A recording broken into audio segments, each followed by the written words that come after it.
Apocalipse capítulo 2, versículo 8 a 11.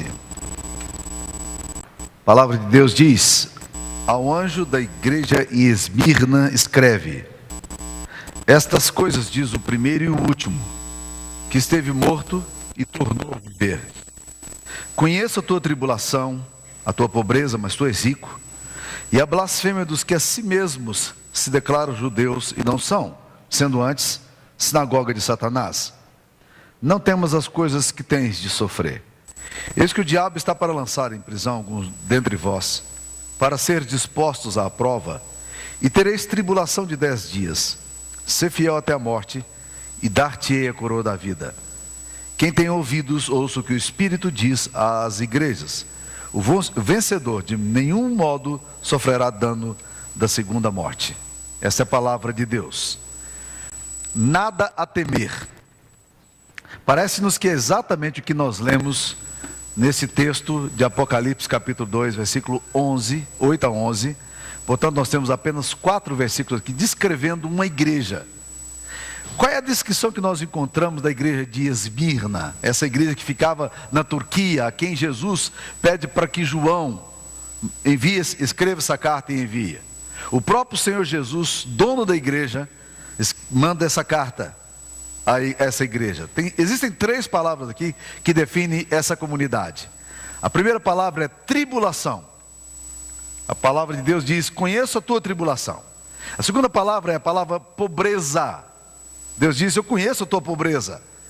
E a terceira palavra é a palavra blasfêmia, que pode ser traduzida aqui como injúria, como difamação. Que cenário complicado uma igreja ser descrita como uma igreja que é atribulada, uma igreja que é pobre e uma igreja que tem sido blasfemada. Certamente não há nenhum cenário social e humano tão difícil de viver como esse no qual o Senhor Jesus Cristo descreve a sua igreja. O que nos chama a atenção nessa igreja, porém, é que esta é a única igreja das 7 igrejas aqui do Apocalipse que não recebe nenhuma reprimenda de Jesus. Em nenhum momento você vê Jesus convocando a igreja para um arrependimento. Em nenhum momento você vê Jesus exortando a igreja, apesar da profunda tribulação, da profunda pobreza e da infâmia e da calúnia que estava sobre ela. E olha, meus queridos irmãos, os termos que são usados aqui são bem pesados. Porque o termo para tribulação, do grego tlipsis, significa de você estar debaixo de alguma coisa que esmaga você. Essa ideia que o texto aqui nos fala é de que Jesus percebe que a igreja está sendo esmagada por um enorme peso. A palavra pobreza, o grego usa 2 palavras para pobreza, mas a pobreza aqui que ele usa é a pobreza da pior espécie. É o que nós chamamos de miséria.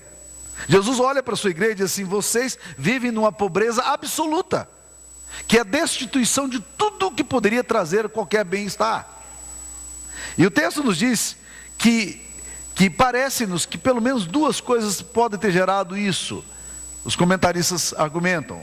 Primeiro, porque essa igreja era uma igreja que talvez fosse formada de escravos, pessoas que não tinham nome nenhum, não tinham nenhum reconhecimento social. A segunda possibilidade é de que essas pessoas tivessem sido expoliadas de seus bens. Isso estava acontecendo muito naqueles dias. Muitos cristãos tinham as suas coisas confiscadas pelo Estado, e é provável que a igreja tivesse então os seus bens confiscados por tudo que tinha acontecido ali. Jack Ellul afirma que 5% da população do Império Romano era de judeus. E parece que há uma referência aqui no versículo 9, de que Deus diz aqui, Jesus diz: eu conheço as blasfêmias do que a si mesmo declaram judeus, mas que não são. Ele talvez estivesse fazendo uma referência aos judeus que estavam exilados ali ou na diáspora em Esmirna, mas que se declaravam judeus, mas Jesus diz: mas eles são sinagoga de Satanás. Não era sinagoga de Deus, era sinagoga de Satanás. E esses judeus provavelmente se tornaram os principais acusadores dos irmãos. Agora presta atenção, meus irmãos. A igreja de Esmirna atravessa um momento particularmente complicado. É uma igreja atribulada, é uma igreja pobre, é uma igreja espoliada, é uma igreja difamada. E é curioso quando nós lemos esse texto aqui, meus queridos irmãos, que Jesus não faz nenhuma promessa a essa igreja que as coisas iam melhorar. Assustem-se com isso. Jesus não diz, olha, vocês fiquem tranquilos, porque as coisas daqui a um tempo vão acabar. Não, ele diz aqui, no versículo 10, não temas as coisas que tens de sofrer. Ainda tem coisa para acontecer.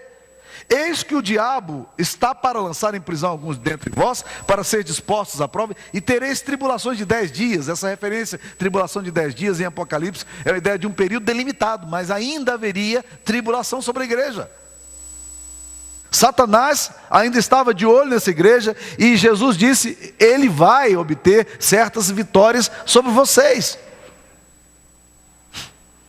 A gente normalmente gosta de falar assim, olha, as coisas vão melhorar. As coisas estão difíceis, mas vão piorar. A gente até usa um ditado que diz assim, né?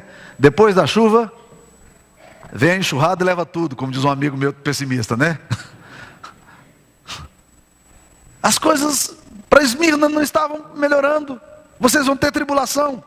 A vida cristã da igreja de Esmirna ainda seria marcada, não por definições, mas por incertezas.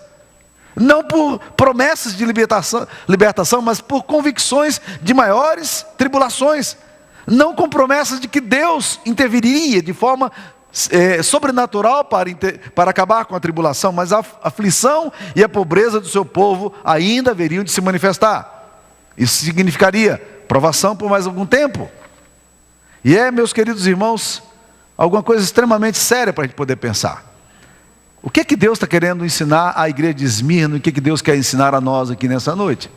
Deixa eu pensar em algumas questões que esse texto aqui me suscita. A primeira questão seríssima, e para mim uma das mais sérias questões teológicas é: por que é que Deus deixa a sua igreja sofrer tanto? Rabino Kushner, bem conhecido nosso, ele uma vez fez uma colocação impressionante num dos livros dele. Diz o seguinte: só existe realmente uma questão que me interessa: por que coisas ruins acontecem a pessoas boas? Todas as demais controvérsias teológicas são brincadeiras intelectuais. Algo como fazer palavras cruzadas no jornal de domingo e sentir-se satisfeito quando conseguimos responder a esse desafio. De fato, aqui nós temos uma das questões teológicas mais sérias. Se Jesus é aquele que passeia no meio da igreja, que tem os pastores nas suas mãos, por que Ele permite que provações tão fortes aconteçam ao seu povo? Se Deus é o Todo-Poderoso, e se Ele tem o controle dos eventos, como podemos conciliar situações de tamanha perplexidade como essa de Esmirna? A igreja a quem Ele envia a carta, e Ele diz: eu conheço, eu não ignoro, eu sei de tudo que está acontecendo. Eu sei da tribulação de vocês, eu sei da pobreza de vocês, eu sei da tribulação de... Eu estou sabendo, Deus sabe da sua situação na sua casa, Deus sabe do problema que você enfrenta essa semana, das lutas que você está lidando com ela. E por que Deus não intervém nesse negócio todo? Essa é a questão que faz você chorar, essa é a questão que faz você brigar com Deus, essa é a questão que muitas vezes leva você ao desespero, como levou Asaf no Salmo 73, quando ele começou a pensar na prosperidade dos ímpios e ele ficou desesperado. Ele diz: quase resvalaram meus pés, eu fiquei louco com essa questão filosófica, teológica, tão complicada. A segunda questão que surge aqui é a seguinte: como uma igreja pode demonstrar fidelidade num contexto tão adverso? Como é que nós ainda conseguimos, ou como aquela igreja conseguia ainda ser uma igreja firme, apesar de Deus ter todo o poder para fazer alguma mudança e não fazer, e a igreja continuava sendo a igreja que recebia de Jesus a aprovação e não a censura? É curioso que o texto nos traz a resposta para essa segunda questão, mas não traz resposta para o primeiro, não. A primeira questão: por que Jesus deixa a sua igreja sofrer tanto? O texto não responde. Você não vai encontrar nem na Bíblia, nem em lugar nenhum, resposta do porquê do sofrimento humano. Você não vai encontrar na Bíblia e nem na experiência as explicações que você tanto busca às vezes.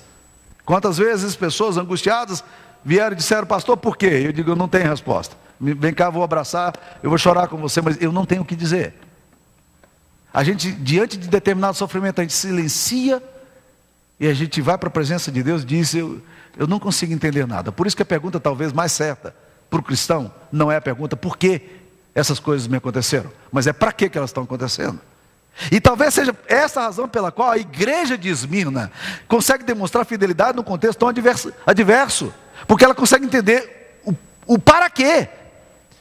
Olha o que esse texto nos demonstra: que é possível superar toda tribulação e oposição, toda calúnia e afronta, todo desprezidor, quando a gente encontra um sentido maior na relação de afeto e ternura com Deus que servimos. É o que a gente vê aqui em Esmirna. Esses irmãos vão buscar a força, o equilíbrio, a alegria deles, onde? Eles vão buscar em Deus. Em Deus, na pessoa de Jesus, é que eles vão encontrar aquilo que eles precisam exatamente saber.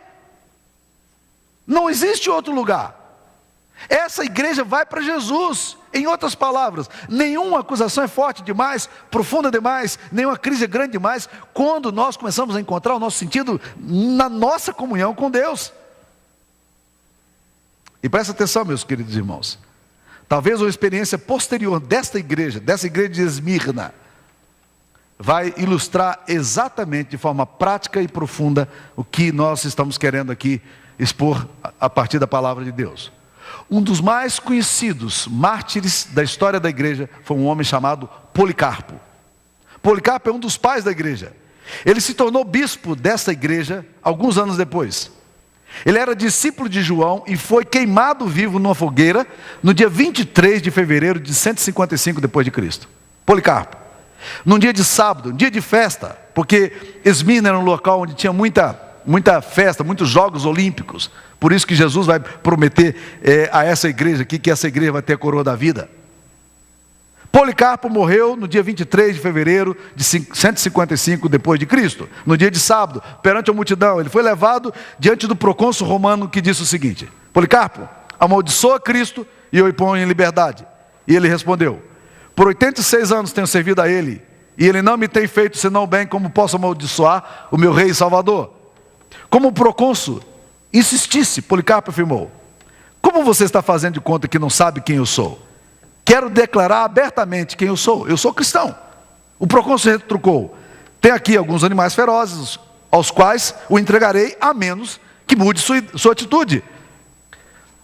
Depois concluiu: como você demonstra não ter medo de animais, você vai ser consumido pelo fogo. E Policarpo lhe respondeu: tu me ameaças com fogo, que queima uma hora, e depois se apaga. Porém você é ignorante com respeito ao fogo do juízo vindouro, e do castigo eterno reservado para os maus. Então por que demoras? Faça logo o que desejas. E Policarpo foi levado para a fogueira diante da multidão e queimado, nessa cidade de Esmirna. Ele se tornou bispo daquela cidade. A igreja não deixou de crescer, a igreja continuou avançando. E um dos bispos dessa igreja vai se tornar depois um dos primeiros mártires da história do cristianismo. E um dos mais reconhecidos de toda a história. As pessoas então trouxeram lenha, e ele foi queimado vivo ali diante dos jogos públicos, de acordo com a definição do procônsul romano. Agora, quando nós encontramos sentido em Deus, as coisas mudam para nós. Por que nós tememos tanto o infortúnio? As circunstâncias adversas. Quando alguma coisa não está sob controle. Por que a gente teme muito? Porque na verdade, o nosso sentido está nas coisas. Está na ordem que a gente acha que pode ter. Está nas situações que a gente acha que pode controlar e não no Senhor. Não temos relação de afeto com Deus. Então, nós não nos satisfazemos por completo. E nós buscamos nas coisas, no prazer, nas circunstâncias, naquilo que temos. E se as coisas estão desfavoráveis, a gente entra em crise. Policarpo não temia a morte, assim como a igreja de Esmirna não temia a morte. Não tinha nada a perder, porque o que eles precisavam eles já tinham Deus. Jesus não fez promessa de livrar aquela igreja da tribulação, da pobreza e da calúnia. Mas aquela igreja se relacionava com Jesus. Aquele grupo de irmãos desprezado e pequeno se relacionava com Cristo de uma forma intensa e profunda. E eles estavam dispostos a morrer por causa das convicções que eles tinham na alma. Então, meus queridos irmãos, respondendo a pergunta: como é que a igreja consegue se manter tão firme? Quando ela cria uma comunhão forte com Deus. Quando ela começa a entender que o mais importante é estar com Deus. Segunda coisa, essa igreja consegue superar a oposição e a adversidade, porque, meus queridos irmãos, ninguém é pobre quando Deus declara que é rico. E é interessante o texto aqui porque fala: conheça a tua tribulação, a tua pobreza, mas tu és rico. É curioso que há uma contradição entre Laodiceia. Laodiceia já era uma igreja diferente. Laodiceia era uma igreja rica, tinha muitas pessoas importantes dentro dela. E Jesus diz para ela: eu sei que você acha que você é rico, mas você é pobre, você não tem nada. E agora a igreja de Esmirna, que é pobre, Jesus diz: eu sei que você é rica. É essa visão de Deus que vai mudar as coisas. Esta pobre igreja sem futuro, atribulada, perseguida pelo Estado, é declarada rica diante de Deus. O que você quer mais? Você não tem nada a perder mais. O que você pode perder? E Jesus afirma no presente, e é interessante isso aqui, ele não diz: você será rica, mas diz: você é rica. Porque a riqueza aqui, no meio dessa pobreza, está exatamente no grande tesouro que essa igreja encontrou na caminhada com Jesus. A igreja era rica, porque ela estava na disposição do Senhor. Um dos autores preferidos meus em literatura, em romance, é um cara chamado John Grisham.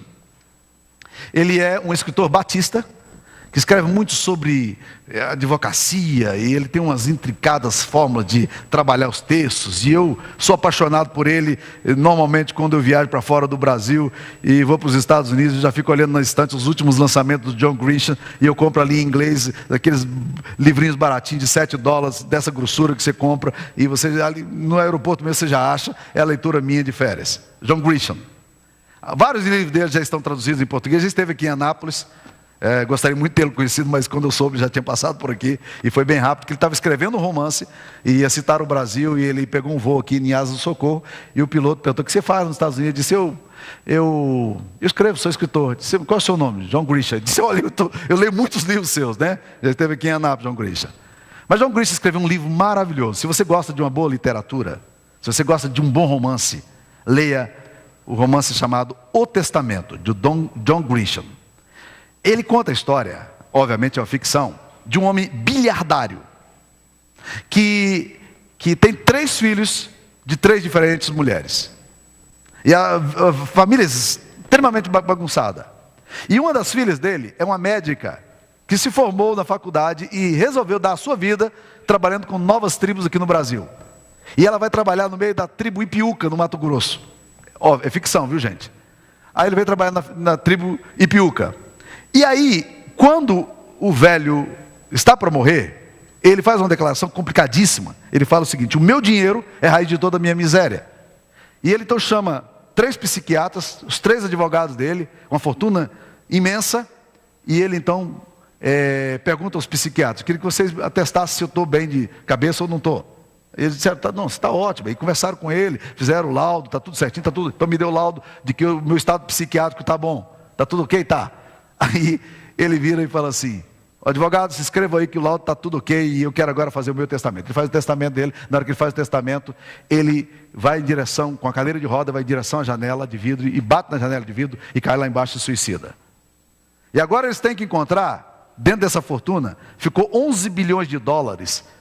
Ele deixa alguns bens para os outros filhos que ficavam brigando pela propriedade, e essa menina que desapareceu, ele deixou $11 bilhões. E os advogados têm que vir ao Brasil agora para descobrir onde é que está essa menina, para poder pegar e convencê-la a voltar para os Estados Unidos, porque ela é dona de uma verdadeira fortuna.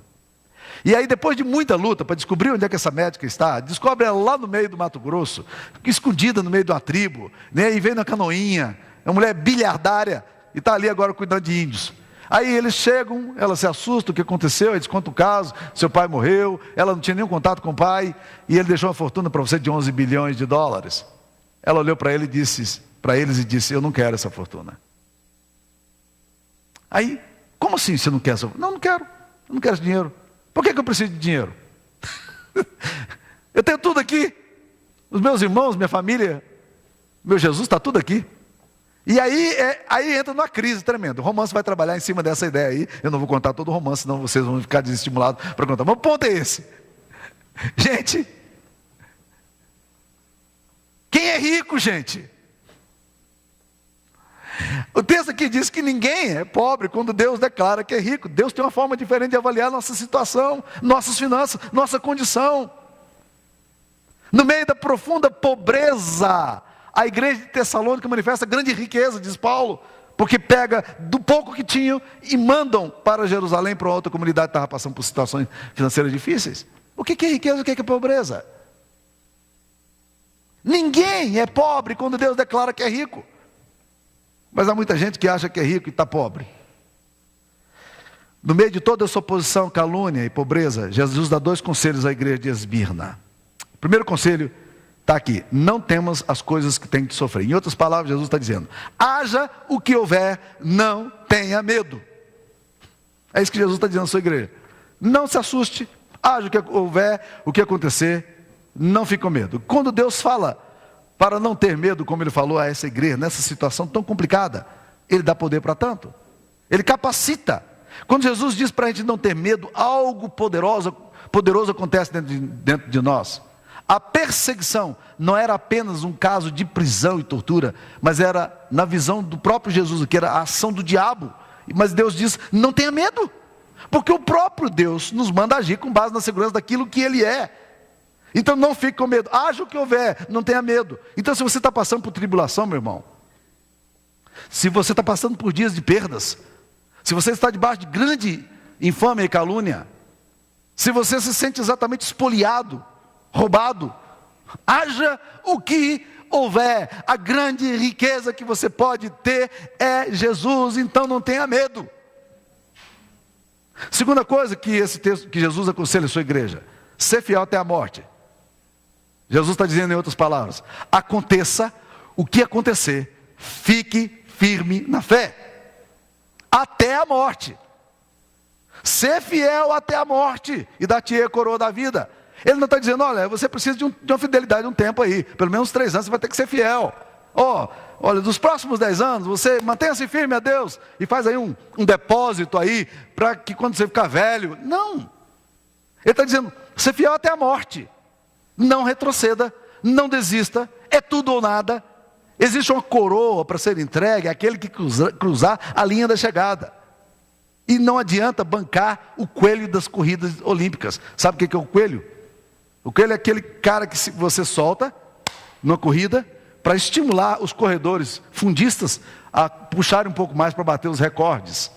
Então ele solta um cara que começa a correr mais do que todo mundo. Só que aquele cara não tem fôlego para chegar nos 5.000 metros. Ele não tem fôlego para chegar nos 10.000 metros. Ele vai correr 2, 3.000 metros no pique. E os outros loucos para chegar atrás dele. Mas o fundista, ele sabe o seguinte: o que conta não é a velocidade que você imprime. O que conta é se você vai chegar no final. E é isso que Jesus está dizendo à sua igreja: aconteça o que acontecer, mantenha-se firme, porque o maior de todos os riscos na nossa vida é retrocedermos na nossa fé. Por isso o autor aos Hebreus fala: nós não somos daqueles que retrocedem para a morte. E o apóstolo Pedro diz: para o cão não voltar a comer o seu próprio vômito, referindo-se à apostasia e ao abandono da fé. Então, meus irmãos, concluindo aqui, qual é o maior medo da gente? Nós temos muitos medos: medo de ficar pobre, medo de ficar velho, medo de morrer, medo de ficar só, medo de ficar doido, medo do diabo, medo de tragédias. Deixa eu te dizer qual é o grande medo que você precisa ter. E só um medo é o medo que você precisa ter. A única coisa que pode destruir você, meu querido irmão, minha querida irmã, é a sua própria infidelidade. Nem o diabo destrói você, sabia disso?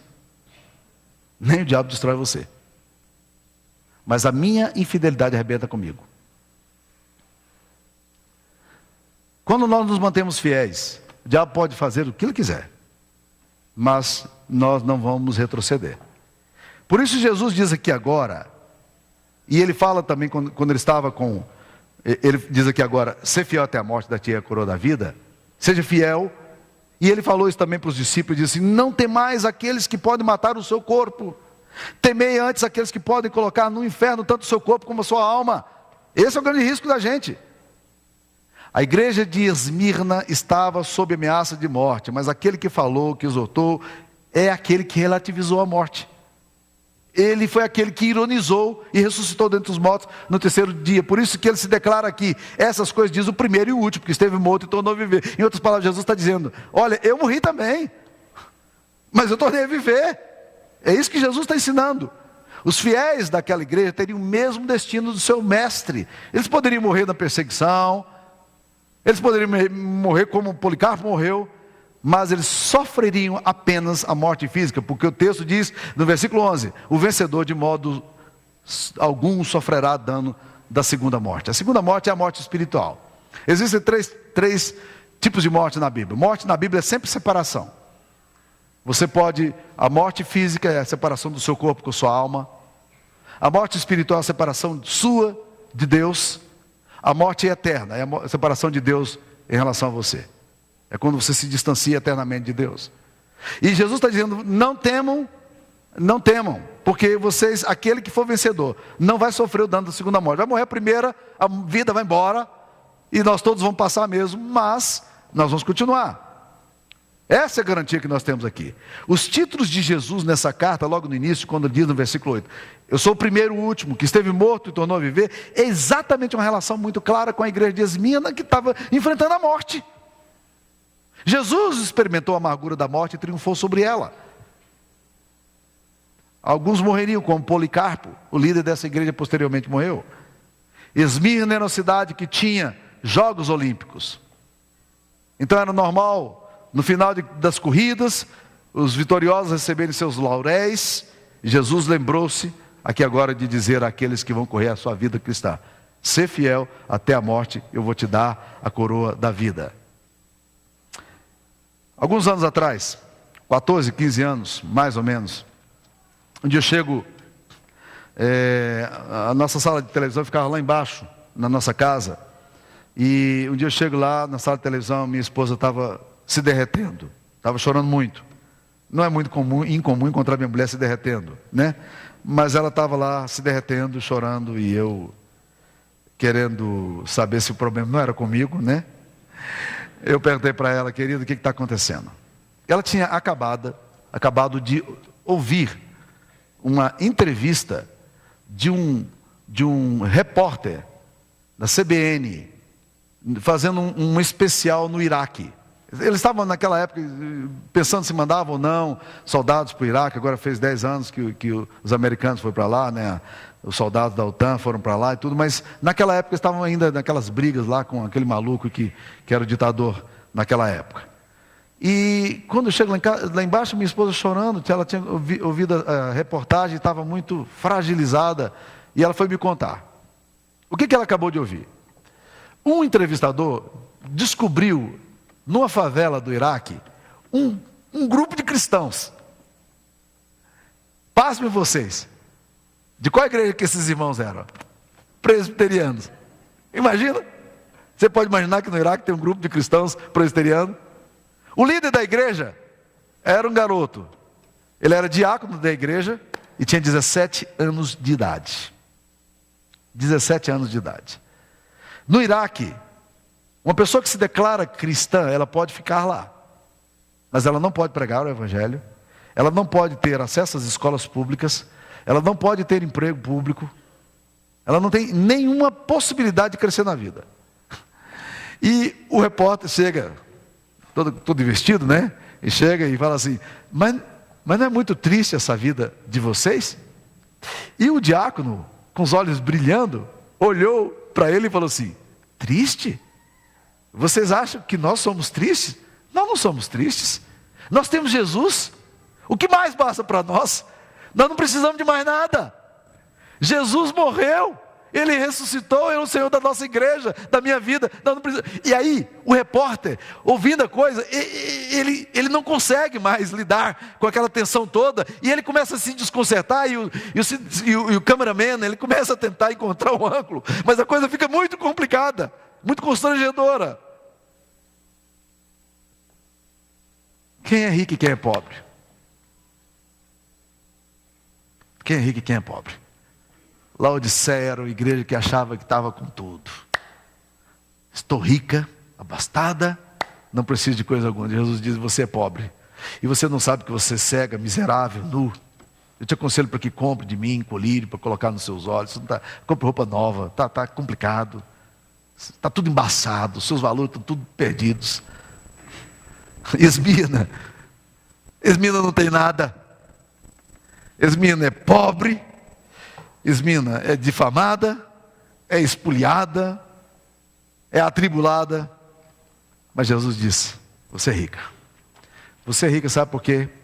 Porque o seu valor e a sua vida estão plugados não naquilo que vocês têm, e nem nas circunstâncias se são favoráveis ou não, mas estão plugados na identificação que vocês têm comigo, com a minha pessoa. É isso que conta, meus queridos irmãos. Esmina não tem nada a perder, porque já tem tudo. E o que tem, ninguém pode tirar. E você? O que é que você tem? O que você acha que tem? Vamos orar. Curva a sua cabeça. Pai, ajuda-nos a ter a mesma sensibilidade desses irmãos amados que o Senhor levantou num determinado momento da história.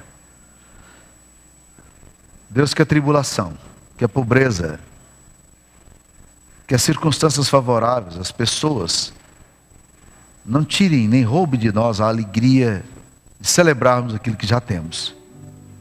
E ajuda-nos, ó Deus querido, a nos mantermos fiéis até recebermos a coroa da vida em Cristo. Obrigado pela promessa de que aquele que morreu, mas está vivo, caminha no meio da igreja e conhece todas as tribulações. Há muita gente atribulada aqui hoje, Pai. Há muita gente ameaçada aqui hoje, amedrontada. Há muita gente assustada, Pai. Que nessa noite o Teu Espírito Santo possa ministrar a esses corações, dando-lhes o real sentido daquilo que realmente interessa. Nós oramos em nome de Jesus. Amém, Pai.